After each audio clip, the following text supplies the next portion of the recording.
जय हिंद साथियों, स्वागत है आप सभी का आपके अपने YouTube चैनल MS इंग्लिश में।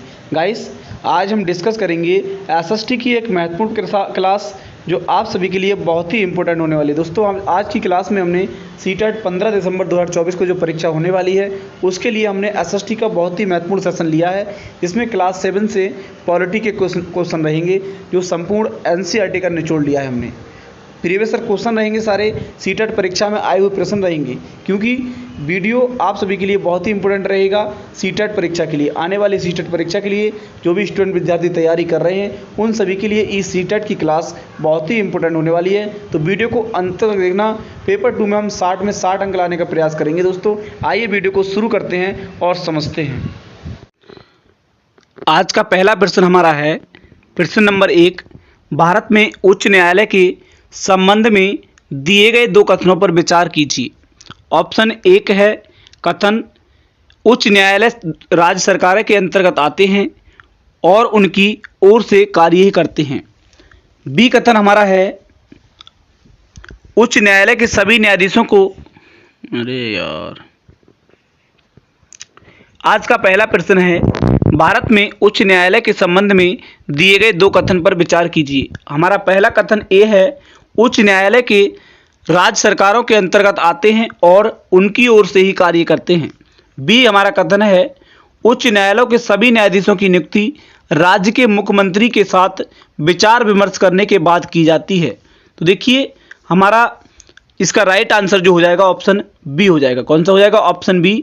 1 और 2 दोनों गलत बातें हैं। देखिए, हमारे दोनों कथन बिल्कुल गलत हैं, इसलिए ऑप्शन बी बिल्कुल राइट आंसर यहाँ पर हो जाएगा। 1 और 2 दोनों गलत हैं। अगला प्रश्न देखेंगे। अगला प्रश्न हमारा है भारतीय न्यायिक व्यवस्था के संदर्भ में अपील की व्यवस्था का अर्थ है। तो देखिए, अपील की व्यवस्था का अर्थ क्या है? विधायिका, कार्यपालिका और न्यायपालिका के बीच शक्तियों का बंटवारा। ऑप्शन बी है कोई भी अपने मामले पर बिना किसी कानूनी डिग्री के न्यायालय में बहस कर सकता है। ऊपरी अदालतों के फैसले निचली अदालतों के मान्य होते हैं।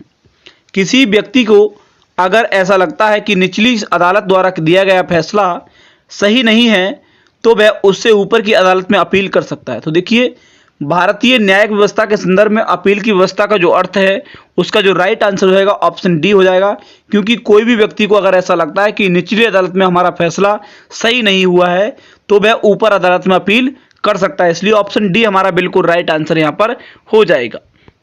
अगला प्रश्न देखिए, न्यायिक समीक्षा पर दिए गए दो कथनों पर विचार कीजिए और सही उत्तर का चयन करना है।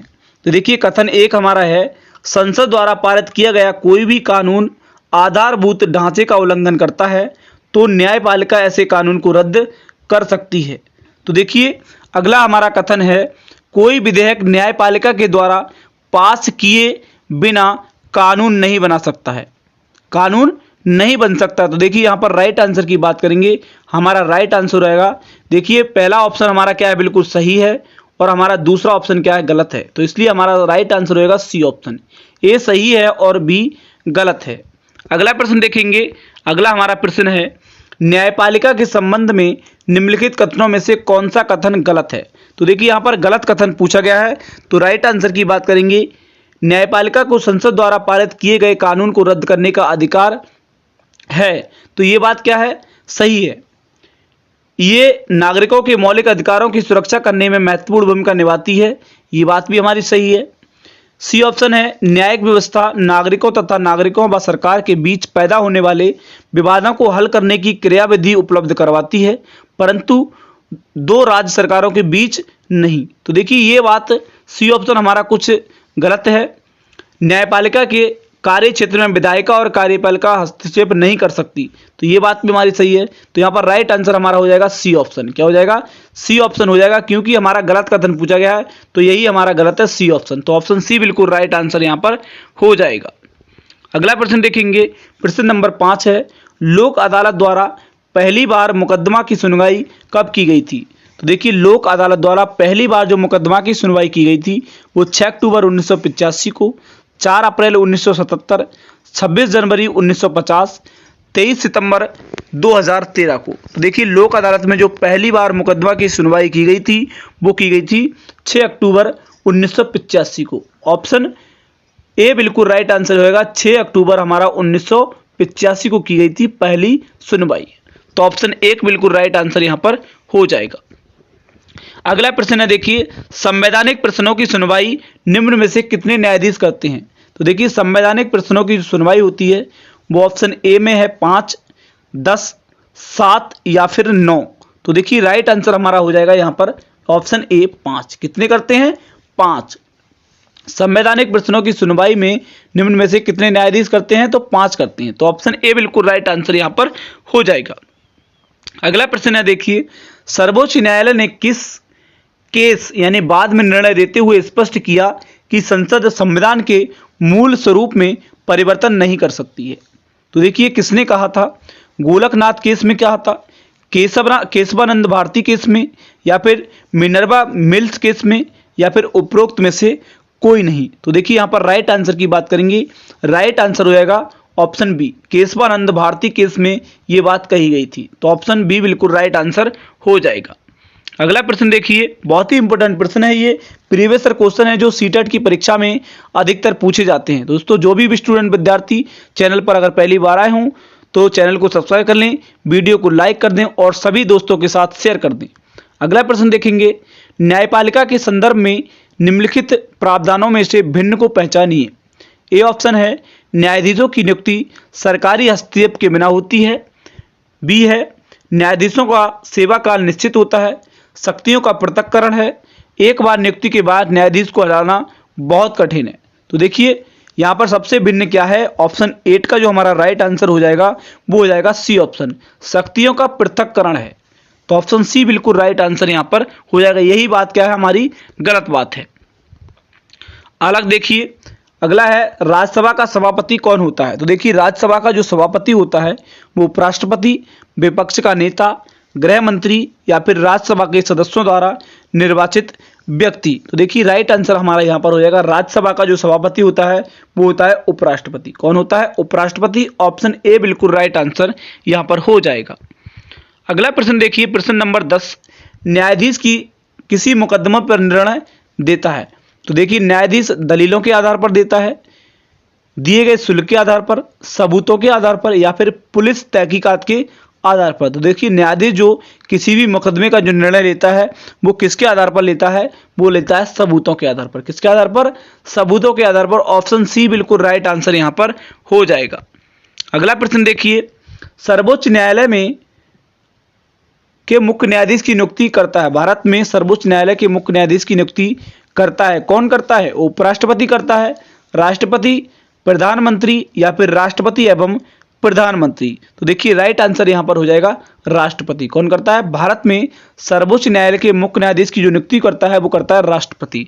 ऑप्शन बी बिल्कुल राइट आंसर यहां पर हो जाएगा। अगला देखिए, किस प्रकरण में उच्चतम न्यायालय ने मूल ढांचा सिद्धांत का सर्वप्रथम प्रतिपादन किया?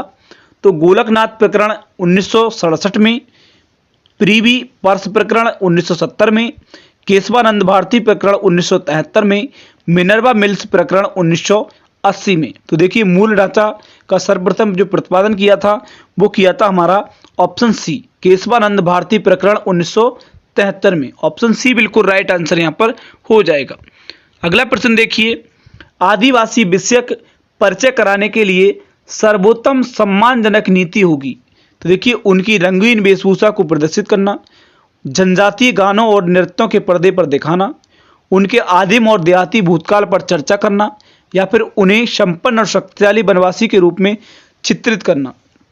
तो देखिए आदिवासियों के बारे में जो हमारा राइट आंसर हो जाएगा वो हो जाएगा ऑप्शन डी, उन्हें संपन्न और शक्तिशाली वनवासी के रूप में चित्रित करना। ऑप्शन डी बिल्कुल राइट आंसर यहाँ पर हो जाएगा। अगला प्रश्न है, भारत के मुख्य न्यायाधीश की नियुक्ति कौन करता है? तो देखिए भारत के मुख्य न्यायाधीश की नियुक्ति भारत के प्रधानमंत्री के द्वारा होती है, संसद द्वारा, राष्ट्रपति द्वारा, लोकसभा द्वारा। तो देखिए 14 नंबर का हमारा जो राइट आंसर होगा वो होगा ऑप्शन सी, राष्ट्रपति के द्वारा। भारत का जो मुख्य न्यायाधीश की नियुक्ति होती है वो राष्ट्रपति के द्वारा होती है। अगला प्रश्न है देखिए, वन अधिकार कानून 2006 अपने शीर्षक में कौन सी श्रेणी के आधार अधिकारों को स्वीकारता है? तो देखिए अनुसूचित जातियों को, आर्थिक रूप से पिछड़े वर्ग के लिए, अति पिछड़ी जातियों के लिए या फिर अनुसूचित जनजातियों के लिए। तो देखिए हमारा राइट आंसर जो हो जाएगा 2006 वन अधिकार कानून है वो स्वीकारता है अनुसूचित जनजातियों के लिए। ऑप्शन डी बिल्कुल राइट आंसर यहाँ पर हो जाएगा। अगला प्रश्न देखिए, निम्नलिखित कथनों में से कौन सा लिंग यानी जेंडर रूढ़िबद्ध धारणा को चुनौती देता है? महिलाएं फैशन परस्त होती हैं, महिलाएं जिम्मेवार वाहन चालक होती हैं, महिलाएं पालन पोषण करने वाली होती हैं, या फिर महिलाएं बहुत भावुक होती हैं। तो देखिए राइट आंसर यहाँ पर हो जाएगा बी ऑप्शन, महिलाएं जिम्मेवार वाहन चालक होती हैं। अगला प्रश्न देखेंगे। अगला प्रश्न है, कक्षा में सामाजिक न्याय के प्रति संवेदनशीलता को प्रोत्साहित किया जा सकता है। तो देखिए हमारे कथन पढ़ेंगे, 4 कथन दिए हैं, उसके बाद राइट आंसर देखेंगे। कक्षा में विचार विमर्श के दौरान समकालीन जन आंदोलनों के पक्ष समर्थन की कहानियों को अंशों को शामिल करके, भारतीय सामाजिक परिवेश के ऐतिहासिक संदर्भों में गैर बराबर शक्ति समीकरण के रूप में देखकर, सामाजिक न्यायालय पर आधारित संवैधानिक प्रावधानों को कक्षा चर्चाओं में शामिल करके, या फिर कक्षा के दोषी बच्चों को तुरंत दंड, शारीरिक दंड देकर सही विकल्प का चयन यहाँ पर करना है। तो देखिए यहाँ पर दोषी बच्चों के लिए दंड नहीं देना है, तो ये बात क्या है, गलत है। तो ऑप्शन ए और बी सी बिल्कुल राइट आंसर हो जाएंगे, ए बी सी। तो डी ऑप्शन यहाँ पर कट जाएगा, तो A B C right answer, option A बिल्कुल राइट आंसर हो जाएगा। अगला प्रश्न देखिए, 1997 में भारतीय उच्चतम न्यायालय में विशाखा निर्देश की रचना महिलाओं को डैश यौन उत्पीड़न से बचाने के लिए की? कार्यस्थलों पर, वैवाहिक संबंधों में, सड़कों पर, या फिर गाड़ियों पर? तो देखिए राइट आंसर हमारा हो जाएगा कार्यस्थलों पर। किस पर? महिलाओं को कार्यस्थलों पर यौन उत्पीड़न से बचाने के लिए की गई थी 1997 में। ऑप्शन ए बिल्कुल राइट आंसर यहाँ पर हो जाएगा। अगला है देखिए, अस्पृश्यता डैश के आधार पर भेदभाव को संदर्भित करती है। तो शारीरिक विकलांगता के आधार पर, लिंग के आधार पर, जाति के आधार पर, या फिर वंश के आधार पर? तो देखिए अस्पृश्यता जो होती है वो जाति के आधार पर होती है। तो ऑप्शन सी बिल्कुल राइट आंसर हो जाएगा। देखिए बहुत ही इंपॉर्टेंट प्रश्न है, बहुत बार प्रीवियस परीक्षाओं में आ चुका है सीटेट की, तो ये बहुत ही इंपॉर्टेंट प्रश्न रहेगा। अस्पृश्यता जाति के आधार पर होती है, तो ऑप्शन सी बिल्कुल राइट आंसर यहाँ पर हो जाएगा। अगला प्रश्न देखिए, अगला हमारा प्रश्न है, निम्नलिखित में से जेंडर रूढ़िवादिता का उदाहरण नहीं है। तो देखिए जेंडर रूढ़िवादिता का उदाहरण नहीं है। सिर्फ लड़कियों को कक्षा का बोर्ड सजाने के लिए कहा जाता है। हालांकि लड़के कक्षा का चर्चा में दबदबा बनाने का प्रयास करते हैं, लेकिन लड़कियों और लड़कियों दोनों सहभागिता को प्रोत्साहित किया जाता है। कक्षा में अनुशासन बनाए रखने के लिए लड़कों एवं लड़कियों को अलग अलग पंक्तियों में बिठाना। सिर्फ लड़कों को फुटबॉल टूर्नामेंट में भाग लेने के लिए प्रोत्साहित किया जाता है। तो देखिए हमारा जो राइट आंसर यहाँ पर रहेगा 20 नंबर का, वो हो जाएगा बी ऑप्शन, क्योंकि लड़के कक्षागत चर्चा में दबदबा प्रयास करते हैं, लेकिन लड़के और लड़कियों दोनों को सहभागिता प्रोत्साहित किया जाता है। ये बात बिल्कुल सही है, क्योंकि दोनों को प्रोत्साहित करना चाहिए। रूढ़िवादिता यहाँ इसमें नहीं दी गई है, तो यही हमारा राइट आंसर हो जाएगा। अगला प्रश्न देखेंगे, प्रश्न नंबर 21 कि भारत में अस्पृश्यता प्रथा के कारण निम्नलिखित में से किस मौलिक अधिकार का उल्लंघन किया गया है? समानता का अधिकार, स्वतंत्रता का, शोषण के विरुद्ध अधिकार, या फिर संवैधानिक उपचारों का अधिकार? तो देखिए 21 का हमारा जो राइट आंसर होगा वो जाएगा ऑप्शन ए। क्या हो जाएगा? ऑप्शन ए, समानता का अधिकार का।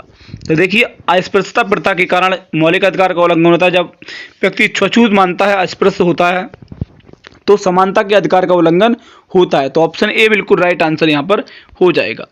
अगला प्रश्न देखिए, अनुसूचित जातियों के लिए कितने संसदीय निर्वाचन क्षेत्र आरक्षित हैं?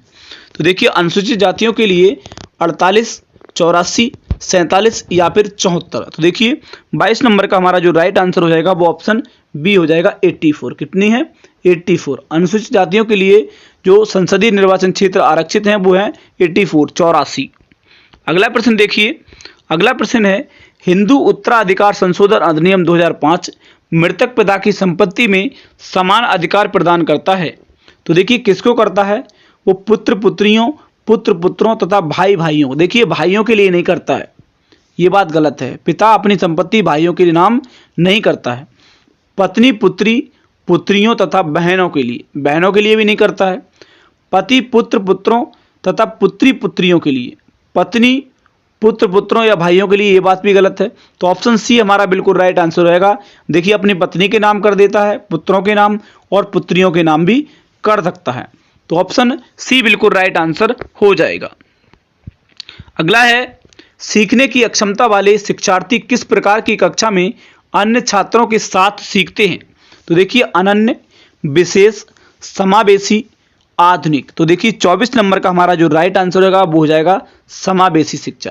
देखिए समावेशी शिक्षा समूह में होती है। किसमें होती है? समूह में होती है, जिसमें सभी वर्ग के बच्चे एकत्रित होकर शिक्षा ग्रहण करते हैं, उसको समावेशी शिक्षा कहते हैं। सीखने की अक्षमता वाले शिक्षार्थी किस प्रकार की कक्षा में अन्य छात्रों के साथ सीखते हैं? तो वो भी सीखते हैं समावेशी शिक्षा में। ऑप्शन सी बिल्कुल राइट आंसर यहाँ पर हो जाएगा। अगला प्रश्न देखिए, सामाजिक समानता के सिद्धांतों को सुनिश्चित करने के लिए निम्नलिखित में से कौन सा मानव मूल्य सर्वाधिक महत्वपूर्ण होगा?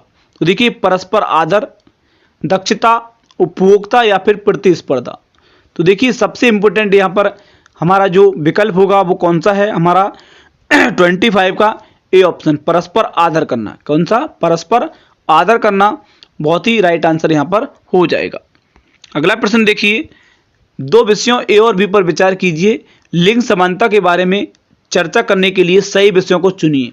तो देखिए श्रम की महत्ता या फिर गृह व्यवस्था के उत्तरदायित्व। तो देखिए दो कथन हमारे दिए हैं ए और बी, श्रम की महत्ता और गृह व्यवस्था के उत्तरदायित्व। तो देखिए 26 का हमारा जो राइट आंसर होगा वो हो जाएगा ऑप्शन ए। ए और 1 और 2 दोनों प्रासंगिक हैं। कौन से हैं? प्रासंगिक हैं। तो ऑप्शन ए बिल्कुल राइट आंसर यहाँ पर हो जाएगा। अगला प्रश्न है देखिए 27 नंबर, विकलांगता अधिनियम 1995 के किस प्रावधान का पालन विद्यालय नहीं कर रहा है? विकलांग व्यक्तियों के लिए मुख्य धारा वाली और संयोजित शिक्षा के लिए, अनौपचारिक शिक्षा के लिए योजनाएं और कार्यक्रम, विकलांग व्यक्तियों के लिए शिक्षा का अधिकार या फिर रैंप वाले सार्वजनिक स्थानों और भवनों तक सुरक्षित पहुंच। तो देखिए विकलांग अधिनियम 1995 के प्रावधान विद्यालय का पालन नहीं कर रहा है। तो ऑप्शन यहाँ पर राइट आंसर हमारा हो जाएगा डी ऑप्शन। क्या हो जाएगा? रैंप वाले सार्वजनिक स्थानों और भवनों तक सुरक्षित पहुंच। तो डी ऑप्शन बिल्कुल राइट आंसर यहाँ पर हो जाएगा। अगला प्रश्न देखिए, भारतीय संविधान के किस अनुच्छेद का उल्लंघन हो रहा है? तो देखिए भारतीय संविधान के किस अनुच्छेद का उल्लंघन हो रहा है? अनुच्छेद 370 का, अनुच्छेद 360, अनुच्छेद 300, अनुच्छेद 15, अनुच्छेद 25। देखिए भारतीय संविधान के किस अनुच्छेद का उल्लंघन हो रहा है? तो वो हो रहा है अनुच्छेद 15 का। किसका हो रहा है? अनुच्छेद 15 का उल्लंघन हो रहा है। तो ऑप्शन सी बिल्कुल राइट आंसर यहाँ पर हो जाएगा। अगला देखिए, सभी भारतीयों को मतदान का अधिकार होना चाहिए, चाहे उनका सामाजिक आर्थिक स्तर कुछ भी हो। ये विचार किसका है? तो देखिए महात्मा गांधी का है, डॉक्टर राजेंद्र प्रसाद का है, BR अम्बेडकर का है या फिर जवाहरलाल नेहरू का है। तो देखिए यहाँ पर राइट आंसर की बात करेंगे, राइट आंसर होगा सी ऑप्शन, BR अम्बेडकर। देखिए भीमराव अम्बेडकर का ये विचार है कि सभी भारतीयों को मतदान का अधिकार होना चाहिए, चाहे उसका सामाजिक और आर्थिक स्तर कैसा भी क्यों ना हो। तो ऑप्शन सी बिल्कुल राइट आंसर यहाँ पर हो जाएगा। अगला देखिए, रंजन के प्रति समानुभूति के विकास के लिए विद्यार्थियों के साथ किया गया निम्नलिखित में से कौन सा क्रियाकलाप सबसे अधिक उपयुक्त होगा? तो विकलांगता अधिनियम पर एक भाषण देने के लिए किसी वकील को आमंत्रित करना, व्हीलचेयर कैसे ऊपर उठाया जाए इस पर एक विचार पेश करना, रंजन को सीढ़ियों से ऊपर ले जाने और नीचे लाने के लिए विद्यार्थियों को कहना, एक भूमिका निर्वाह नाटिका का आयोजन करना जिसमें विद्यार्थी व्हीलचेयर में ले जाए जाने वाले को अनुभव कर सके। तो देखिए रंजन के प्रति जो सहानुभूति दिखाई गई है वो किसके लिए उत्तरदायी होगी? वो हो जाएगा ऑप्शन डी ऑप्शन। कौन सा हो जाएगा? डी ऑप्शन बिल्कुल राइट आंसर है कि एक भूमिका निर्वाह नाटिका का आयोजन करना चाहिए जिससे विद्यार्थी व्हीलचेयर में ले जाए जाने वाले को अनुभव कर सके। तो ऑप्शन डी यहाँ पर बिल्कुल राइट आंसर हो जाएगा। उम्मीद करता हूँ वीडियो आप सभी के लिए बहुत ही अच्छा लगा होगा और सारे प्रश्न समझ आए होंगे। दोस्तों वीडियो आप सभी के लिए अच्छा लगा और समझ आया हो तो वीडियो को लाइक शेयर सब्सक्राइब जरूर करें। दोस्तों thank you, best of luck.